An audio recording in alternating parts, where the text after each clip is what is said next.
Fully.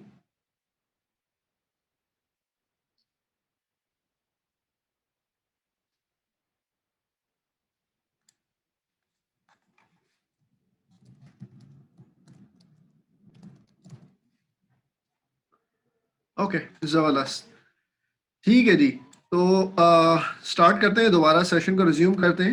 And I would like to welcome mister Imran अस्सलाम, who is a senior machine learning engineer at Red Buffer and also a GDE from Google, and one of our proud persons from Pakistan who is representing as GDE. Another one is Aksa Kausar as well. His main area of focus is generative modeling and latent variable methods. I'm sure he would be explaining these things. He has also been an AI scholar at Pi School, Rome.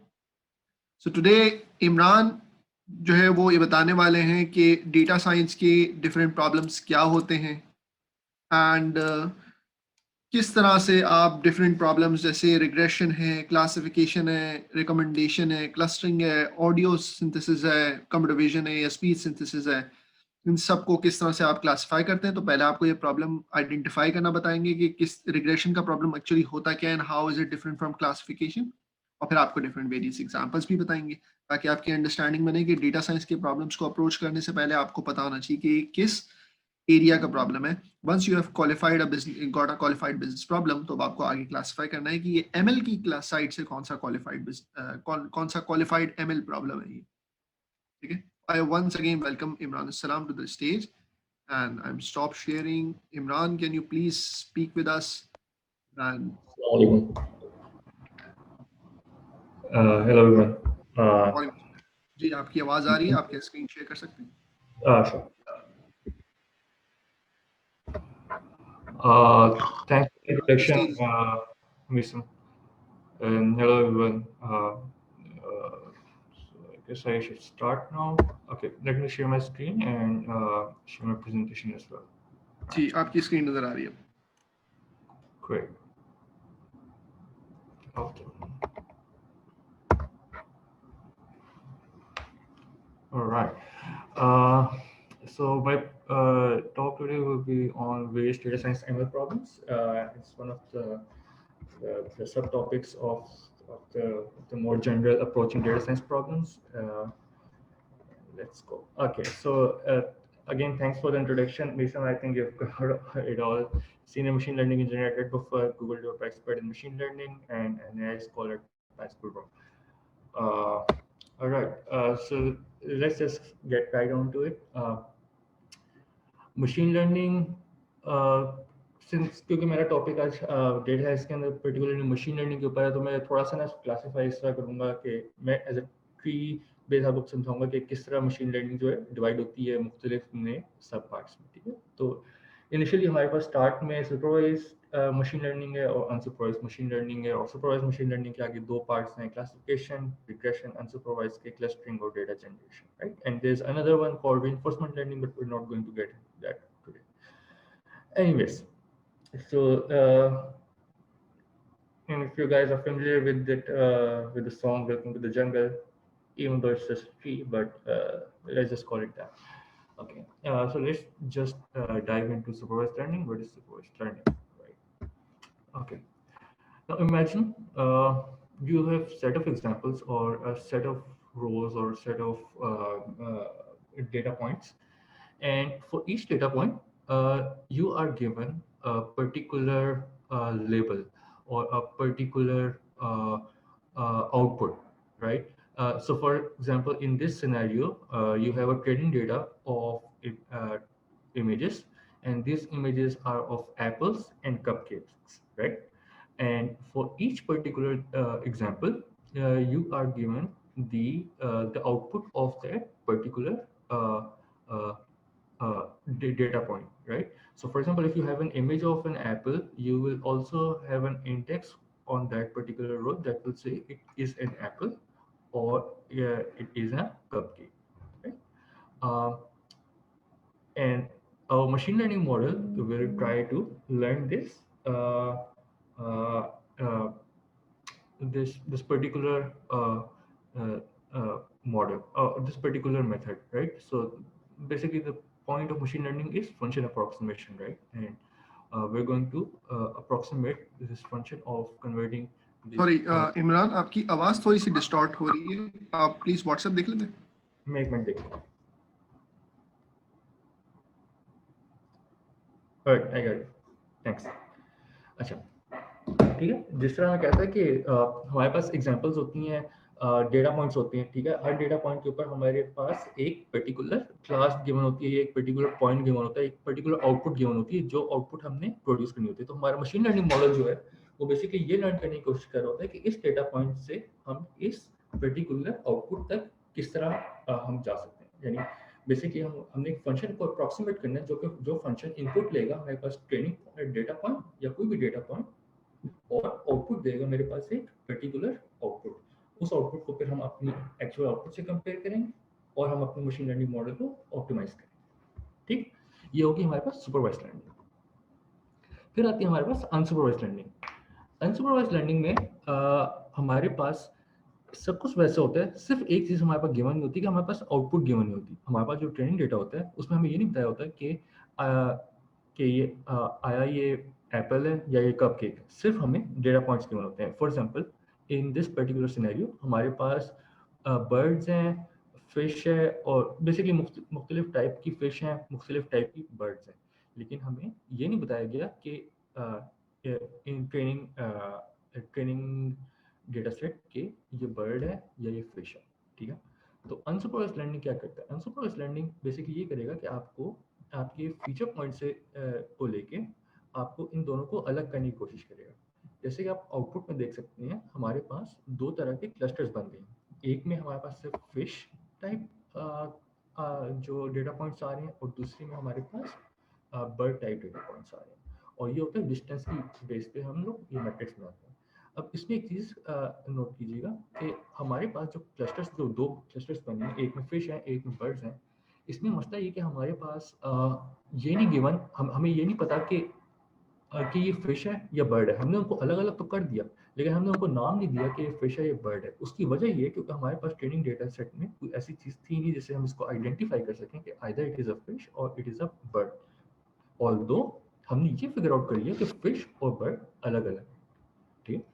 तो ये मेरे पास basic unsupervised learning की example है. ठीक है. इन दोनों का अगर मैं कंपेयर करूं तो कुछ इस तरह का होगा. सुपरवाइज्ड लर्निंग में मेरे पास इनपुट डेटा है और साथ में उसका लेबल्स हैं कि ये एप्पल्स हैं. ठीक है.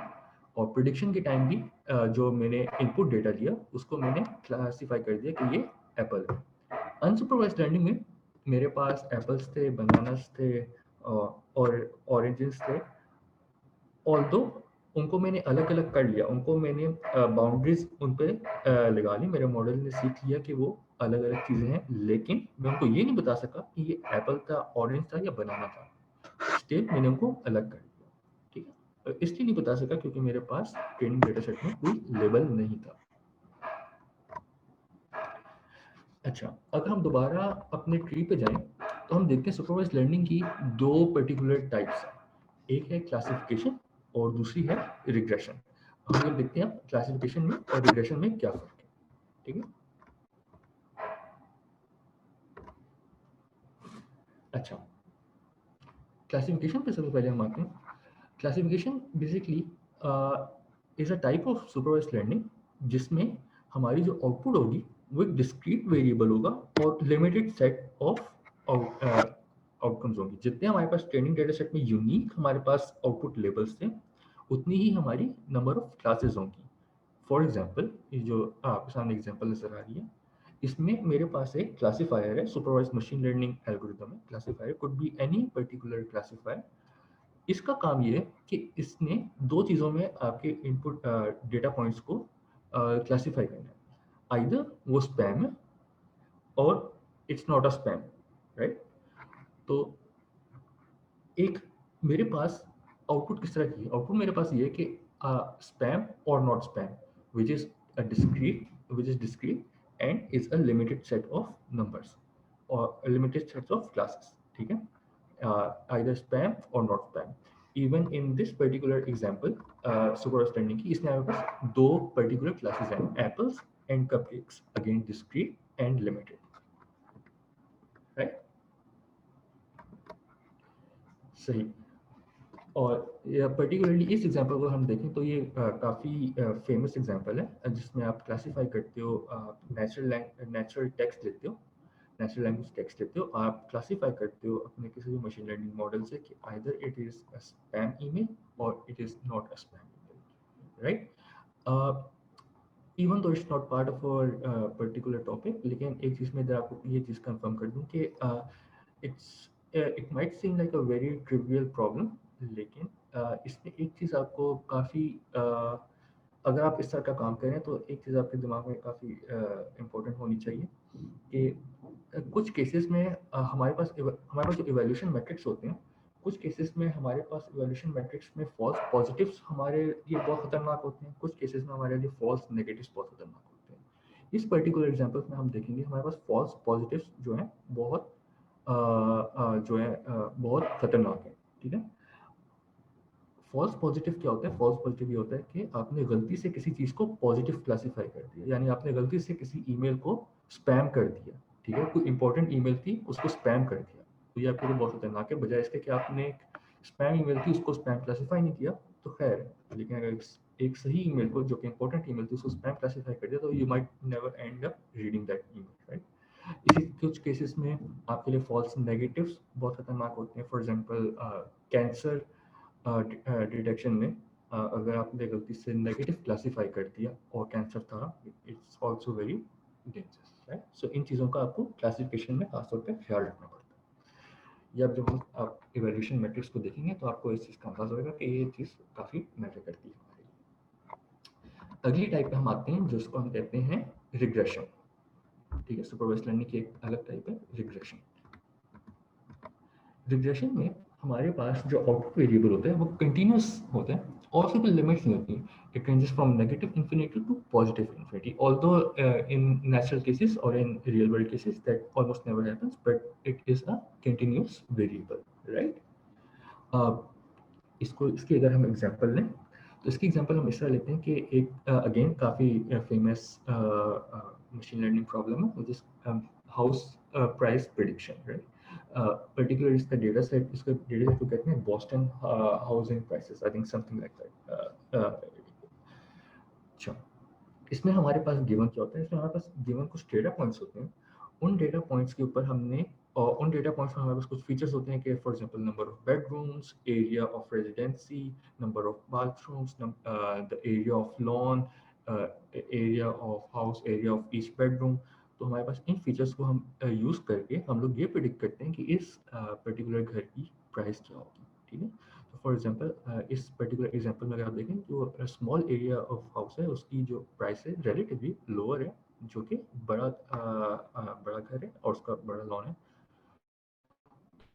तो ये चीज़ हमने प्रिडिक्ट करनी होती है और जैसे आप देखेंगे डेटा पॉइंट्स हमारे पास लिनियरली ग्रो कर रहे हैं, तो मुझे देख के इससे अंदाजा हो सकता है कि इसके ऊपर एक लिनियर रिग्रेशन का छोटा सा एल्गोरिथम अच्छा काम करेगा। एल्गोरिथम्स पर भी हम बाद में आते हैं है।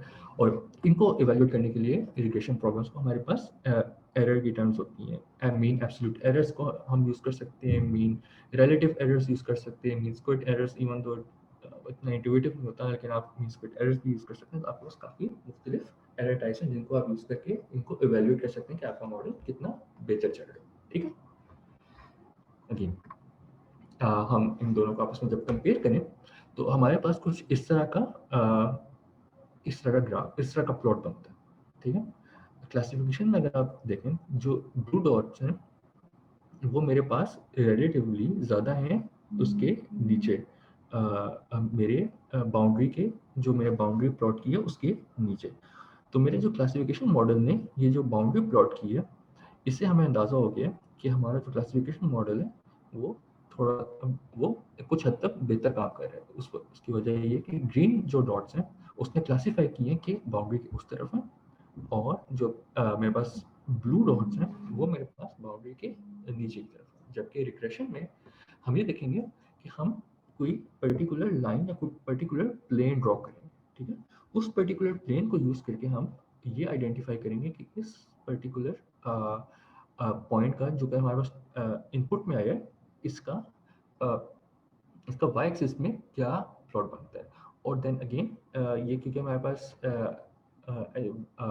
2D प्लॉट है, अगर जितने हमारे पास ज़्यादा फीचर्स होंगे तो हमारे पास उतना ही हमारे पास बड़ा प्लेन बनता रहेगा। फॉर एग्जांपल अभी एक लाइन है, 3 फीचर्स के साथ एक प्लेन बनेगा, 4 फीचर्स के साथ एक हाइपर डायमेंशनल प्लेन बनेगा। इसी नंबर ऑफ फीचर्स जैसे आप ग्रो करेंगे उस तरह के प्लेन्स बढ़ते जाएंगे, और आप उन प्लेन को बेसिकली इस तरह ऑप्टिमाइज करोगे कि वो एक दूसरे वो मुख्तलिफ डेटा पॉइंट्स या मुख्तलिफ क्लासेस को अलग अलग आइडेंटिफाई कर सकें।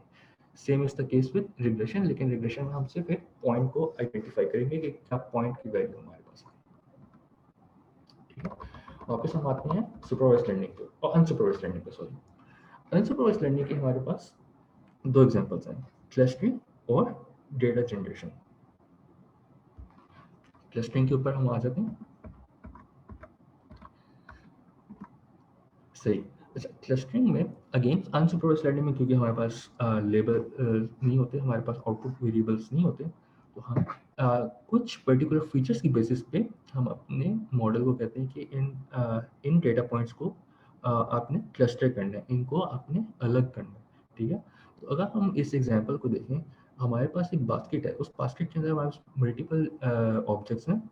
हमने उन ऑब्जेक्ट्स को अगर कलर की बेसिस पे आइडेंटिफाई करना हो तो हमारे पास 4 क्लस्टर्स बन सकते हैं। एंड माइंड इट अगेन, मैं आपको बताया भूल गया, इन वनीला क्लस्टरिंग हमारे पास जो नंबर ऑफ क्लस्टर्स होते हैं वो प्री डिफाइंड होते हैं। हमने बताया होता है कि हमें इतने नंबर ऑफ क्लस्टर्स में अलग करना है, ठीक। तो अगर हम कलर की बेसिस पे करें तो हम देखते हैं कि हमारे पास 4 क्लस्टर्स में हमने इसको डिवाइड किया कलर्स की बेसिस पे। अगर हम शेप की बेसिस पे करें तो हम ये देखेंगे कि हमारे पास जो ऑब्जेक्ट इस तरह के ऑब्जेक्ट जो कि बेसिकली पॉइंटी, जिनका पॉइंटी टाइप जो है वो हमारे पास एक तरह के, और जो राउंड टाइप के हैं वो हमारे पास एक तरह के हैं। और साइज की बेसिस पे हम करें तो हमारे पास एक बड़ा ऑब्जेक्ट है जिसके साथ का कोई और ऑब्जेक्ट नहीं है, और बाकी सारे छोटे छोटे ऑब्जेक्ट्स हैं जो कि हमने साइज की बेसिस पे अलग कर दी, क्लस्टर कर दी। अगेन हम इन क्लस्टर्स को नाम नहीं दे सकते, उसकी वजह ये कि हमारे पास क्योंकि इनपुट में इनका कोई नाम असाइन नहीं था, ठीक है। अच्छा, इस ट्री को अगर हम देखें दोबारा तो हमें एक, इसके अंदर मैंने एक चीज़ नहीं डाली जिसको अभी हम आगे देखेंगे, उसको हम कहते हैं रिकमेंडेशन, ठीक है। रिकमेंडेशन इंजन्स जो होते हैं, इवन दो उनके अंदर बहुत सारा काम मशीन लर्निंग से रिलेटेड होते हैं, ऑप्टिमाइजेशन से बेसिकली होते हैं, लेकिन मैं उनको मशीन लर्निंग के अंदर एक खास वजह से नहीं डालता। वो वजह ये कि इट्स इवन दो रिकमेंडेशंस बहुत सारी जो ऑप्टिमाइजेशंस यूज़ करते हैं, जो कि हम देखेंगे अपने हमारे सुपरवाइज्ड लर्निंग में भी यूज़ होती है, अनसुपरवाइज्ड लर्निंग में भी यूज़ होती है, लेकिन पर्टिकुलरली रिकमेंडेशंस के अंदर हमारे पास सिर्फ ऑप्टिमाइजेशंस नहीं होती, और भी बहुत चीज़ें होती हैं। और मशीन लर्निंग को एज में, और यही वजह है कि उसको लर्निंग के अंदर मैं नहीं डाल सकता, even though it's part of learning, but I don't consider it under the umbrella of machine learning, इसलिए मैं उसको अलग रखता हूँ। हम देखते हैं जस्ट रिकमेंडेशन क्या चीज़ है। रिकमेंडेशन जिसमें आप लोगों ने यूजुअली देखा होगा कि जब आप अपनी यूट्यूब से साइन अप करते हैं तो आप अगर कुछ तरह के वीडियोस देखें या कुछ तरह नेटफ्लिक्स पे कुछ तरह की मूवीज़ देखें तो आपको उसी तरह की वीडियोस या उसी तरह की मूवीज़ जो है वो आपको रिकमेंड करना शुरू हो जाता है। उनका रिकमेंडेशन इंजन वो कैसे होता है। रिकमेंडेशन इंजन को अगर हम देखें तो दो तरह की रिकमेंडेशन टाइप्स होती हैं। एक को हम कहते हैं कंटेंट बेस्ड रिकमेंडेशंस, एक को हम कहते हैं कोलैबोरेटिव रिकमेंडेशन इंजन्स, ठीक है।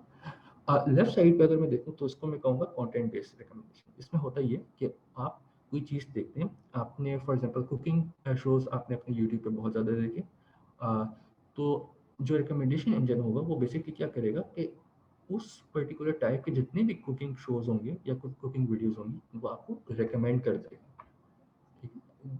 Now this is called content based recommendation system.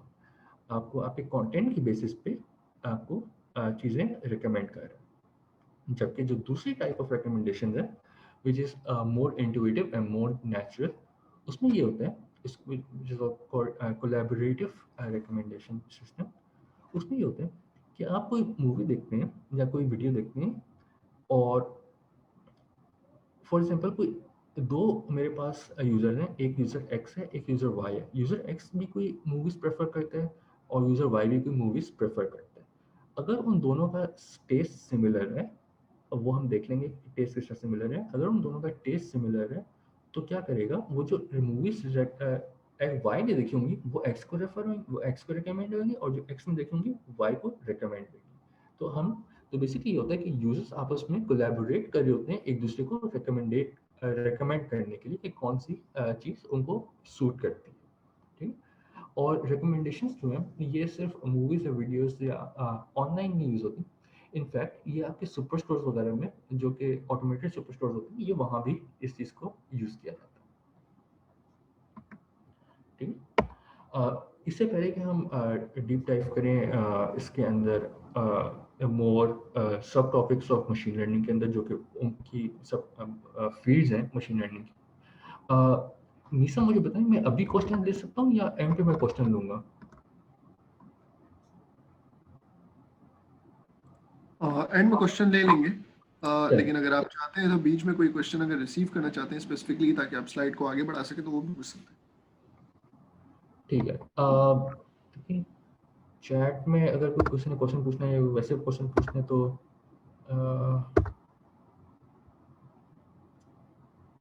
चलिए लेट्स कंटिन्यू, फिर एंड पे मैं क्वेश्चंस वगैरह ले लूंगा। ओके, अच्छा। मशीन लर्निंग की जो सब फील्ड्स हैं उसमें बेसिकली मशीन लर्निंग का मकसद क्या है? मकसद ये है कि हमने रियल वर्ल्ड प्रॉब्लम्स को सॉल्व करना है, ठीक है।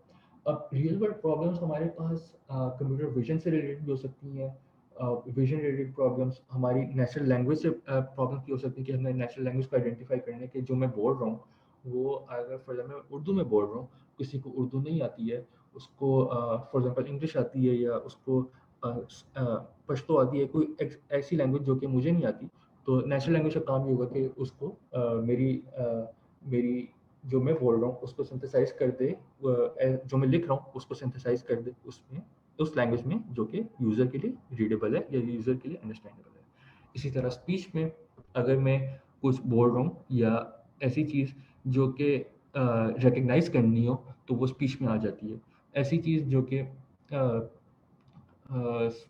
जैसा फॉर एग्जांपल मैं कुछ लिखता हूँ और मैं चाहता हूँ कोई नेचुरल वॉइस पे सबको डिलीवर हो, तो वो स्पीच सिंथेसिस में आ जाती है। इसी तरह कंप्यूटर विजन एक ऐसी फील्ड है जिसमें, अच्छा एक चीज़, कंप्यूटर दो चीज़ें, दो फील्ड्स हैं particularly, computer vision and image processing. Image processing जो है वो एज सच मशीन लर्निंग का पार्ट नहीं है, it's more of a signal processing field, ठीक है। जबकि कंप्यूटर विजन जो है it it derives both from signal processing and machine learning, ठीक। तो हम मशीन लर्निंग का एस्पेक्ट देखेंगे कंप्यूटर विजन में कि क्या क्या है। अच्छा, कंप्यूटर विजन में वही सारा काम जो हम मशीन लर्निंग में करते हैं, क्लासिफिकेशन, रिग्रेशन, अनसुपरवाइज्ड लर्निंग में क्लस्टरिंग, वो सारा काम हम कंप्यूटर विजन में कर सकते हैं। अच्छा, कंप्यूटर विजन में हमारे पास सिंपल क्लासिफिकेशन जो कि हमने फॉर एग्जांपल वेरी स्टार्ट में देखी थी, अगर हम इस एग्जांपल को लें सुपरवाइज्ड लर्निंग की, तो ये मेरे पास एक कंप्यूटर विजन की प्रॉब्लम है जिसमें मेरे पास कुछ इमेजेस गिवन है। उन इमेजेस में मेरे पास एप्पल भी हो सकता है, कपकेक भी हो सकता है। मैंने उसको क्लासिफाई करना है कि आइदर वो कपकेक है या वो एप्पल है, ठीक है। तो ये मेरे पास एक सिंपल कंप्यूटर विजन की क्लासिफिकेशन प्रॉब्लम हो जाएगी। दूसरी, अगर मैं रिग्रेशन प्रॉब्लम को देखना चाहूँ तो मेरे पास एक बहुत फेमस प्रॉब्लम है जिसको मैं कहता हूँ pose estimation. Pose estimation basically ये होता है कि आपके पास गिवन सेट ऑफ आपके पास एक इमेज होता है, उस इमेज में कोई भी ह्यूमन बीइंग या कोई भी एनिमल हो सकता है, यूजुअली ह्यूमन बीइंग, क्योंकि जो फेमस पोज एस्टिमेशन के एल्गोरिथम्स हैं वो ह्यूमन बीइंग्स के ऊपर काम करते हैं। हमारे पास ह्यूमन बीइंग्स के अंदर कुछ पॉइंट्स होते हैं, पर्टिकुलरली 17 पॉइंट्स होते हैं जो कि फेस पे होते हैं, आपके मूवेबल जॉइंट्स में होते हैं। आपने उन पॉइंट्स को आइडेंटिफाई करना होता है इमेज के अंदर। अब वो पॉइंट्स जो होते हैं पिक्सल पॉइंट्स होते हैं कि फॉर एक्स वाई पिक्सल पे अकर कर रहे हैं, ठीक है। तो अब उन एक्स वाई पिक्सल्स को अगर मैंने प्रिडिक्ट कराना है तो एक्स वाई पिक्सल जो है मेरे पास कंटिन्यूस वेरिएबल्स हैं, ठीक है। उन कंटिन्यूस वेरिएबल्स को अगर मैं प्रिडिक्ट कराने की कोशिश करूँ तो that falls under the umbrella of regression, right. तो कंप्यूटर विजन में हमने देख लिया कि क्लासिफिकेशन भी होती है और रिग्रेशन भी होती है। और जो एस्पेक्ट्स हैं मशीन लर्निंग के, उनके अंदर हमारे पास डिटेक्शन आती है, सेगमेंटेशन आती है। डिटेक्शन क्या होता है, ये आपने देखा होगा, अगर कोई भी आप इमेज लेते हैं, आपने फॉर एग्जांपल कार डिटेक्शन का अगर आपने मॉडल में है, तो कोई भी आप इमेज लेंगे उसके ऊपर वो आपको एक बाउंडेड बॉक्स से बताएगा कि इस जगह पे कार प्रेजेंट है। डिटेक्शन और सेगमेंटेशन में पर्टिकुलरली ये फर्क है, सेगमेंटेशन में वो पिक्सल वाइज आपको पॉइंट आउट करता है कि इस पर्टिकुलर पिक्सल पे कार मौजूद है। तो डिटेक्शन और सेगमेंटेशन में फर्क हो गया कि डिटेक्शन में आपके पास वो बाउंडिंग बॉक्स देता है कि इस बाउंडिंग बॉक्स पे वो कार मौजूद है, या इस बाउंडिंग बॉक्स में वो ऑब्जेक्ट मौजूद है जो आपने डिटेक्ट करना है। सेगमेंटेशन में आपको उस पर्टिकुलर वो सारी पर्टिकुलर पिक्सल्स जिनके अंदर वो ऑब्जेक्ट मौजूद है उनको वो पेंट कर देता है किसी भी, या उनको आइडेंटिफाई कर देता है कि ये जगह जो है इस जगह पे कार मौजूद है और ये पर्टिकुलर शेप है कार की। तो शेप अगर हमने आइडेंटिफाई करनी है तो उसके लिए हम सेगमेंटेशन यूज करते हैं, वरना हम डिटेक्शन यूज करते हैं। ये तो हो गया हमारे पास सुपरवाइज लर्निंग के एल्गोरिथम्स। अब हम आते हैं, देखते हैं कि कंप्यूटर विजन में अनसुपरवाइज लर्निंग हम कैसे कर सकते हैं। अनसुपरवाइज लर्निंग का जो कंप्यूटर विजन में मेन मकसद है वो है इमेज जनरेशन या डेटा जनरेशन, ठीक है। डेटा जनरेशन के कंप्यूटर विजन में जो फेमस एल्गोरिथम्स हैं उनमें सबसे जो फेमस है उसको हम कहते हैं ऑटो एनकोडर्स। ऑटो एनकोडर्स की कुछ टाइप्स होती हैं। आपके पास कन्वोल्यूशन ऑटो एनकोडर्स होते हैं, फुली कनेक्टेड होते हैं, आपके पास वेरिएशनल ऑटो एनकोडर्स होते हैं, ठीक है। और basically autoencoders are unsupervised machine learning models जो कि आपकी इमेज या डेटा जनरेशन के लिए यूज होते हैं। इसके अलावा हमारे पास डेटा जनरेशन या इमेज जनरेशन के जो कंप्यूटर विजन में फेमस एल्गोरिथम है वो है generative marking algorithms, generative adversarial networks, जो कि बेसिकली आपके अनसुपरवाइज सेट ऑफ इनपुट से अनसुपरवाइज लर्निंग एल्गोरिथम है, और जो कि कुछ इनपुट से आपकी कुछ डेटा जनरेट करके आपको देते हैं। अगेन पोज एस्टिमेशन जो कि हमारे पास डिटेक्शन एल्गोरिथम है। की point estimation is also like pose estimation, लेकिन इसमें आप की पॉइंट्स आइडेंटिफाई करते हैं, नॉट नेसेसरीली कि वो पोज के लिए इस्तेमाल हो, वो कोई भी की पॉइंट्स हो सकते हैं, ठीक है। जो लास्ट प्रॉब्लम है, it's okay, so let's understand कि ये सुपरवाइज्ड लर्निंग की प्रॉब्लम है या अनसुपरवाइज्ड लर्निंग की प्रॉब्लम है। It is called image registration. Image registration ये होती है कि हमारे पास एक बड़ा इमेज होता है, उसके अंदर हमने छोटा इमेज फाइंड करना। तो फॉर एग्जांपल मेरे पास एक ऑफिस है, मेरे पास एक ऑफिस की पिक्चर है। For example I work at red buffer, तो मैंने एक रेड बफर की एक मेन हॉल की तस्वीर ली, ठीक है। अब मैंने आइडेंटिफाई करना है इस हॉल के अंदर जो मेरे पास फ्रिज है वो किस जगह पड़ा है। तो मैं फ्रिज की तस्वीर लूंगा और इन दोनों को इनपुट दूंगा, तो जो मेरा आउटपुट होगा वो ये बताएगा कि ये फ्रिज इस पर्टिकुलर पॉइंट पे मेरा मेन इमेज पे पड़ा हुआ है, ठीक है। This problem is called image registration. Again this image registration problem is a image processing, falls under the umbrella of image processing and not computer vision, लेकिन uh, in uh, in modern times even now इसके ऊपर बहुत research होगी। Computer vision में ऐसे बहुत से algorithms निकाले हैं जो कि बेसिकली इमेज रजिस्ट्रेशन को भी सॉल्व करने की कोशिश करते हैं और बहुत अच्छे से सॉल्व कर भी लेते हैं, ठीक है। तो कंप्यूटर विजन के अंदर हमारे पास ये बेसिक प्रॉब्लम्स है जो कि हम यूज कर सकते हैं। फिर हम आते हैं स्पीच पे। स्पीच का जैसे मैंने आपको बताया, स्पीच के दो एस्पेक्ट्स हैं। स्पीच रिकग्निशन, अगर मैं कुछ बोल रहा हूँ तो उसको रिकग्नाइज करना, फॉर एग्जांपल उसको नेचुरल लैंग्वेज में कन्वर्ट करना, ठीक है। मैं अगर इंग्लिश में बोलूँ तो वो मेरे पास जो भी मैं बोल रहा हूँ उसका एक टेक्स्ट बन जाए, या फॉर एग्जांपल मैंने एक डॉक्यूमेंट बनाया बहुत बड़ा और मैं नहीं चाह रहा कि मैं इतना लिखूं, तो मैं सिर्फ स्पीच मैं सिर्फ बोलूंगा और मेरी स्पीच को मशीन लर्निंग का जो मॉडल है उसको मैं इस तरह लर्न करवाऊंगा कि वो मेरी स्पीच से टेक्स्ट जनरेट करे, ठीक है। तो मैं जब भी कुछ बोलूंगा तो वो कुछ मुझे टेक्स्ट निकाल के देगा। जबकि स्पीच सिंथेसिस ये है कि मैं कुछ लिखूंगा अगर, जो कि इसके बिल्कुल बरक्स है पहली वाली के, मैं अगर कुछ लिखता हूँ कि माय नेम इज इमरान, मैं टेक्स्ट करता हूँ अब मैं अपने लैपटॉप पे, तो उसकी वो एक natural voice, natural speech synthesize करते हैं। अब नेचुरल स्पीच सिंथेसाइज करना यूजुअली क्लासिकली ऐसे होता था कि हम कुछ भी बोलते थे तो हमारे पास सेट ऑफ कह लें कि एक डेटाबेस होता था, और उस डेटाबेस में बहुत सारे हमारे पास फॉर ईच पर्टिकुलर वर्ड एक हमने वॉइस रखी होती थी। तो जब भी वो वर्ड बाय वर्ड हम उसको जाते थे और वॉइस सिंथेसाइज होती थी, और वो वॉइस होती है वो बहुत रोबोटिक वॉइस होती है, ठीक, जो कि सुनने में अच्छी नहीं लगती।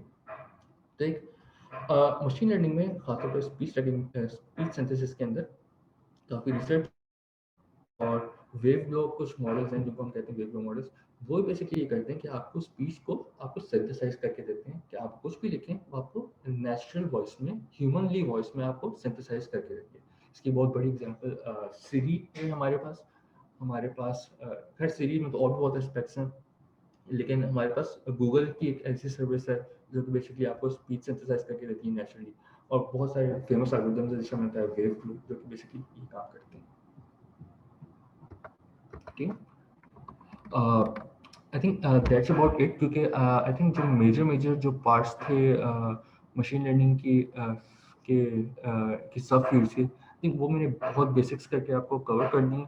और बाकी जिस तरह निशन ने स्टार्ट में कहा था कि मेरा जो एरिया ऑफ रिसर्च है वो जनरेटिव मॉडलिंग पे ऊपर और लेटेंट वेरिएबल मेथड्स के ऊपर है, तो मैं उसको थोड़ा एक्सप्लेन कर दूँ। जनरेटिव मॉडलिंग बेसिकली होता है कि it's more unsupervised than supervised.